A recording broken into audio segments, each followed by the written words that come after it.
Welcome to the Chinese Language Educators Association of Hawaii 2010 Chinese Language Fair. I'm so happy this year we are able to again, for the 15th year, participate into this Chinese Language and Cultural Fair.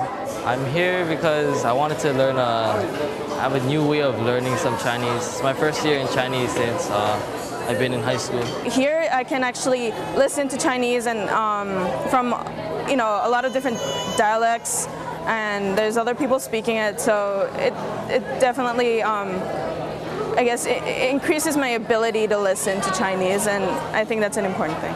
Out of all the events, I liked the tongue twister and the Pictionary.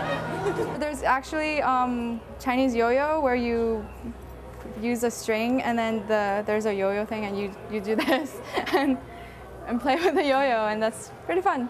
One of my favorites was the word scramble because you get to put together different parts of characters to make a sentence or a word.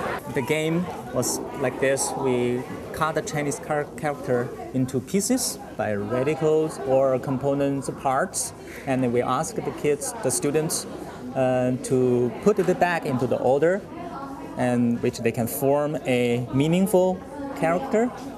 And normally this is a phrase in each envelope we give to the students. This game is good for the character recognition, especially when we break down the characters, and we will make the student to see a character from the component's point of view, from the radical, which will help them not only identify the Chinese character, but also will help them to practice Chinese character writing. And also we believe that's a very important strategy for learning how to remember, how to identify, and how to write Chinese characters. Well, using music in the classroom is fun for the teacher. The students aren't always quite ready, but once they get into it, they really get into it. One thing about Chinese karaoke is if you go and sing karaoke in China, you're only going to see Chinese characters on the screen. And that can be hard because, reading Chinese is really difficult. But the great thing about today is that teacher Zhou Laoshi has provided the romanization, the pinyin for the Chinese words, so that the students who come today will be able to read it very easily because it's in Latin letters there.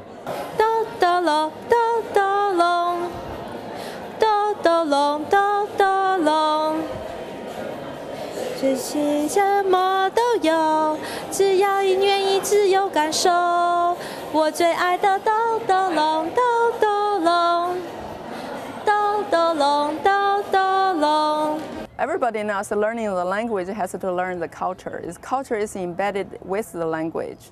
And the Chinese martial arts, and when they're learning the movements as well as they have to understand the language. We're the Hawaii Wushu Center. Today we did is a foundation demonstration. It's all the basics. We call Chinese called 基本功, which is the basic exercise from the kicking legs and the punches and the stretches and the jump kickings, and with the simple forms.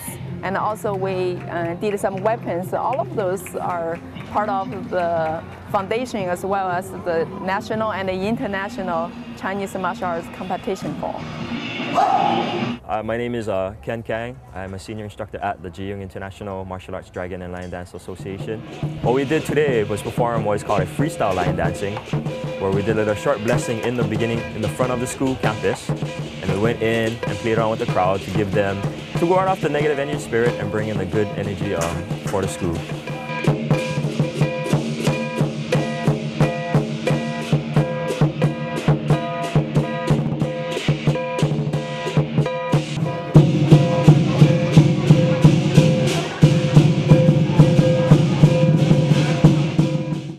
People to come to the Chinese Language Fair because not only is it a good way to apply your knowledge of Chinese that you learned in class, but you can also find other people to talk Chinese with and see how much you can understand and actually hold a regular conversation in Chinese.